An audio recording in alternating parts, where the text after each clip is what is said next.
जय जिमुतवाहन भगवान की जय, जीतया मात की जय। प्रिय भक्तजनों, आज सुनेंगे हम जिमुतवाहन भगवान की कथा। जब महाभारत का युद्ध समाप्त हो गया था, तब द्रौपदी के मन में कौतूहल पैदा हो रहा था। वह अपनी संतान की लंबी उम्र की कामना के लिए कोई ऐसा व्रत करना चाहती थी जिससे उसकी संतान पर कोई कष्ट ना आए। इसीलिए वह गौतम ऋषि के आश्रम में जा पहुंची और वहां जाकर मुनि से प्रार्थना करने लगी कि कोई भी व्रत ऐसा बताइए जिसके करने से मेरी संतान पर आने वाले सभी कष्ट समाप्त हो जाएं। गौतम ऋषि ने कहा कि अश्विनी मास की शुक्ल पक्ष की अष्टमी तिथि को जीतिया का व्रत करना चाहिए। यह व्रत और इसके प्रभाव को किसी एक चील ने सुन लिया था और अपनी सखी सियारन को बतलाया। इसके बाद पीपल की वृक्ष पर बैठकर उस चील ने और उस वृक्ष के खाते में बैठकर सियारिन ने भी इस व्रत को किया। फिर वही माधा चील किसी ब्राह्मण के यहाँ पैदा हुई और वह पीपल में बैठी अपनी सखी को भी सुनाया। सियारिन ने उस कथा को आदि सुना था। उसे भूख लग गई और वह उसी समय शव से भरे हुए शमशान में जा पहुंची। वहां उसने इच्छा भर मांस का भोजन किया और चील बिना कुछ खाए पिए रह गई और सवेरा हो गया। सवेरे वह गौशाला में गई और वहां गौ का दूध पिया। इस तरह नवमी को उसने पारण किया। कुछ दिनों बाद वे दोनों मर गई और अयोध्या में किसी धनी व्यापारी के घर में जन्मी। संयोग से उन दोनों का जन्म एक ही घर में हुआ, जिसमें सियारिन ज्येष्ठ बहन हुई और चील छोटी बहन। वे दोनों सभी शुभ लक्षणों से युक्त थी। इसीलिए बड़ी बहन लड़की की शादी काशीराज के राजा और छोटी लड़की उसके मंत्री के साथ अग्नि के सामने विधि पूर्वक ब्याई गई और पूर्व जन्म के कर्म फल से वह मृगनयनी रानी हुई। रानी जिस भी संतान को जन्म देती रही वह मर जाती और पूर्व जन्म की बातों को स्मरण करने वाली मंत्री की पत्नी ने 8 पुत्रों को जन्म दिया। बड़े ही तेजस्वी 8 पुत्र पैदा हुए और वे सभी जीवित रहे। अपनी बहन के पुत्रों को जीवित देखकर उसे ईर्ष्या होने लगी। राजा की पत्नी ने अपने स्वामी से कहा, यदि तुम मुझे जीवित रखना चाहते हो तो इस मंत्री के भी पुत्रों को उसी जगह भेज दो जहां मेरे बेटे गए हैं, अर्थात इन्हें मार डालो। यह सुनकर राजा ने उस मंत्री के पुत्रों को मारने के लिए कई प्रकार के प्रयत्न किए, पर मंत्री पत्नी ने जीवित पुत्रिका के पुण्य फल से उन्हें बचा लिया। एक दिन राजा ने अपने आदमियों से उन पुत्रों का सिर कटवाकर पिटारी में रखवाया और वह पिटारी उनकी माता यानी मंत्री की पत्नी के पास भेज दिया। किंतु वे 8 सिर बेशकीमती जवाहरात में बदल गए और भले चंगे से वे 8 लड़के अपनी माता के पास वापस लौट गए। उनको जीवित देखकर राजा की पत्नी को बड़ा आश्चर्य हुआ।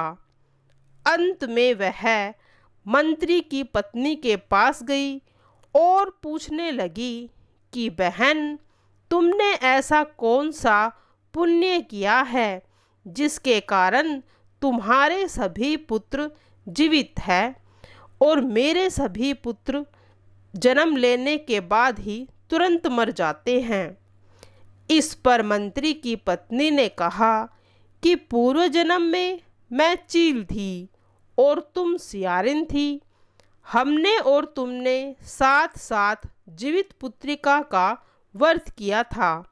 तुमने व्रतों के नियमों को भली भांति पालन नहीं किया और मैंने किया। इसी दोष से हे बहन, तुम्हारे बेटे जीते नहीं हैं। परंतु ओ रानी, अगर अब भी तुम उस जीवित पुत्री का व्रत को करोगी तो तुम्हारे बेटे दीर्घ आयु वाले होंगे। मैं तुमसे सच सच कह रही हूँ, इसमें कोई संदेह नहीं है। इसके कथन के अनुसार रानी ने व्रत किया, तभी से उसके भी ऐसे ही सुंदर और दीर्घ आयु होकर बड़े बड़े राजा हुए। सूत जी कहते हैं कि सब प्रकार का आनंद देने वाला मैंने यह दिव्य व्रत बतलाया है। स्त्रियां चिरंजीवी संतान चाहती हैं तो इसके लिए वह इस व्रत को जरूर धारण करें। इस व्रत आइए सुनते हैं दूसरी कथा।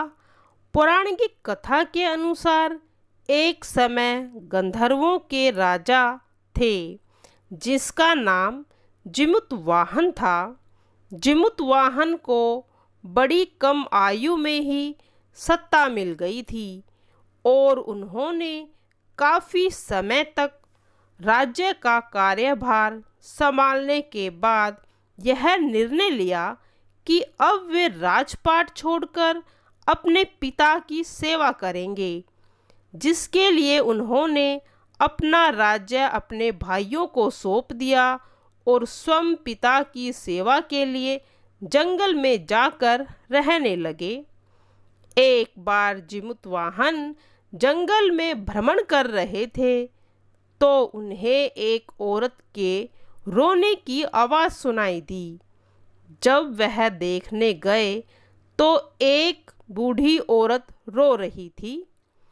जिमुतवाहन ने उससे रोने का कारण पूछा तो उसने बताया कि वो नागवंश से हैं और एक समझौते के मुताबिक उन्हें प्रतिदिन एक नागवंशी बच्चे को पक्षी राज गरुड़ को भोजन के लिए देना होता है और आज उसके बच्चे की बारी है। यह सब बताकर वो औरत जोर जोर से रोने लगी और कहने लगी कि वह उसका इकलौता पुत्र है और उसके बाद उसके जीने का कोई दूसरा सहारा नहीं बचेगा। यह सुनकर राजा जिमुतवाहन द्रवित हो गए और उन्होंने उस औरत से वादा किया कि वह उनके बच्चे को बचाएंगे। वे स्वयं को एक लाल कपड़े में लपेटकर उस स्थान पर लेट गए जहाँ पर गरुड़ के लिए बच्चों को रखा जाता था। गरुड़ आए और उन्हें अपने पंजे में दबाकर अपने भोजन के स्थान पर लाकर रखा और उन पर नाखून मारा तो जिमुतवाहन ने कोई भी प्रतिक्रिया नहीं दी। ऐसा पहली बार हुआ था कि अपने शिकारी से उन्हें कोई प्रतिक्रिया नहीं मिली। इसीलिए पक्षी राज गरुड़ ने जब कपड़ा हटाकर देखा तो जिमुतवाहन से उसका परिचय पूछा तो उन्होंने सारी कहानी बता दी।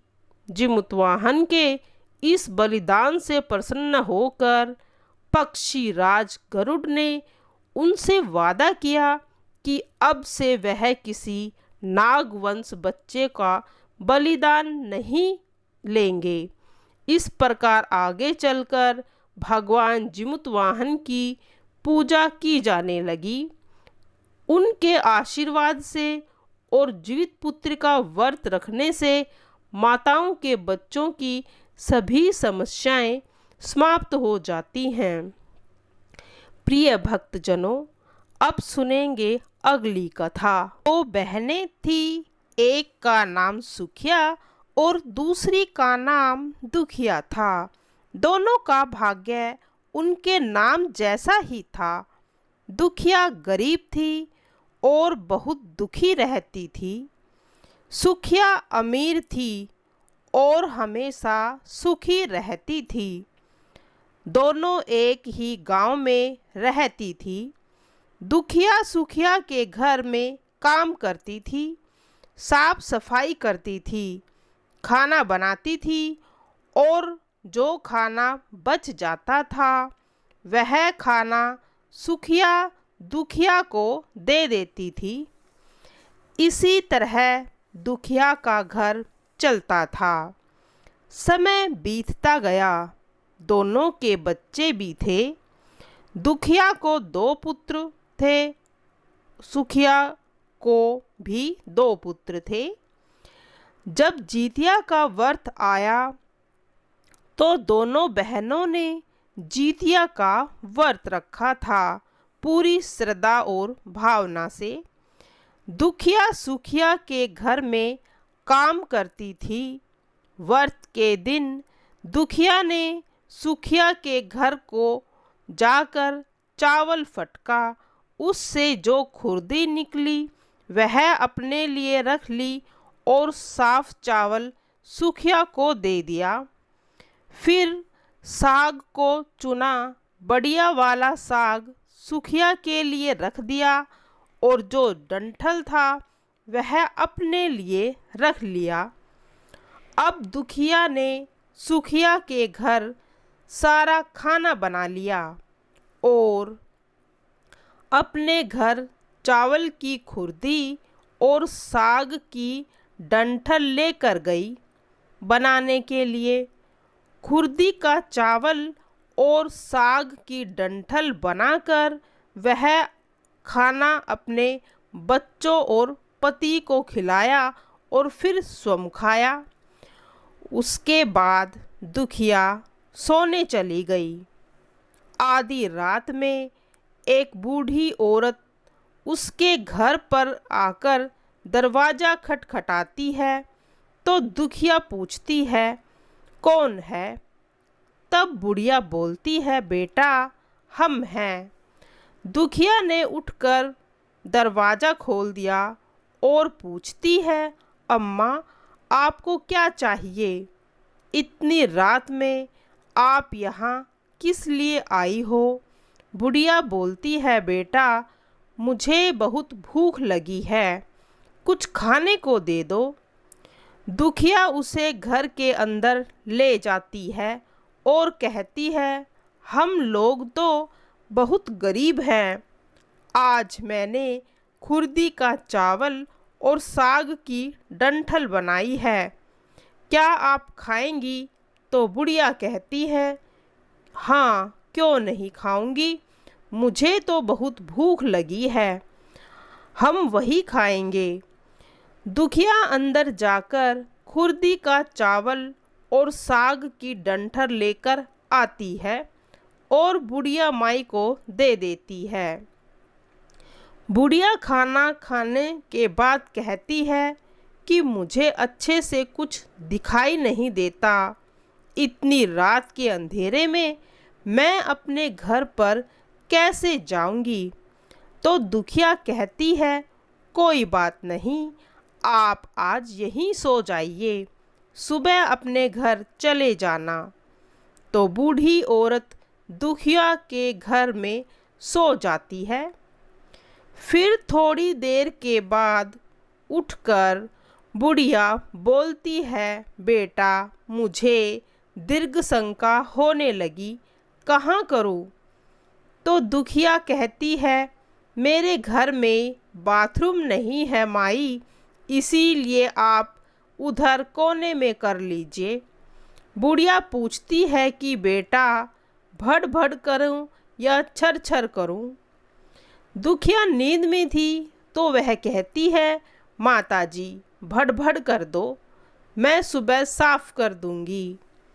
फिर थोड़ी देर बाद बुढ़िया पूछती है कि बेटी, मैं अपने हाथ कहाँ साफ करूँ? तो दुखिया कहती है, आप मेरे सिर में अपने हाथ को साफ कर लीजिए।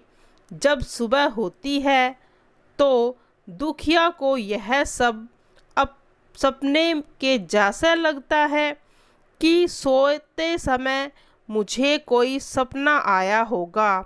वह ज़्यादा कुछ नहीं सोचती और नदी में नहाने के लिए चली जाती है। जब वह नदी में नहाती है और अपने बालों को धोती है तो उसके बालों से होते हुए जो पानी बहता है वह सोने का पानी होता है।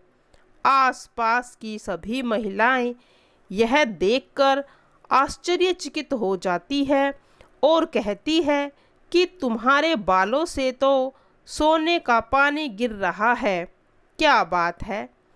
फिर उसे रात की सारी बात याद आती है। वह दौड़कर अपने घर की ओर भागती है, यह सोचकर कि उसका घर दीर्घ शंका से गंदा होगा। पहले उसको साफ करना होगा। जब वह अपने घर में जाती है और देखती है कि घर के हर कोने में ढेर सारा सोना बिखरा हुआ है तो वह देखकर दुखिया बहुत खुश हो जाती है और सोचती है कि आज तो जीत बाबा की कृपा से यह सब हुआ है, जो माता का रूप धारण करके मेरे घर पर आए थे और मुझे इतना आशीर्वाद देकर गए हैं। जब दुखिया अमीर हो जाती है और सुखिया के घर जाकर काम करना बंद कर देती है। दुखिया जब अपना व्रत पूरा करती है तो उससे अपने पुत्र से कहती है कि जाओ मौसी के घर से तराजू लेकर आओ, यह मापने के लिए कि यह सोना कितना है। बच्चे बहुत खुशी से सुखिया मौसी के घर जाते हैं और तराजू मांग कर लाते हैं। तो सुखिया पूछती है कि तराजू से क्या नापना है? तो बच्चे बोलते हैं, हमारे घर में बहुत ढेर सारा सोना है, उसी को मम्मी नापेगी। सुखिया कहती है, खाने के लिए तो तुम्हारे पास कुछ भी नहीं है और सोना नापोगे, मुझसे झूठ कहते हो। तो बच्चा कहता है, नहीं, मैं झूठ नहीं बोल रहा हूँ। सुखिया सोचती है, जब तराजू मांगा है तो कुछ ना कुछ तो जरूर नापना होगा। इसीलिए वह तराजू के पीछे गोंद लगा देती है ताकि जो भी कुछ नापेगा वह थोड़ा सा इस पर चिपक कर आ जाएगा। दुखिया जब तराजू पर सोना नापती है तो कुछ सोने का टुकड़ा उस गोंद में चिपक जाता है।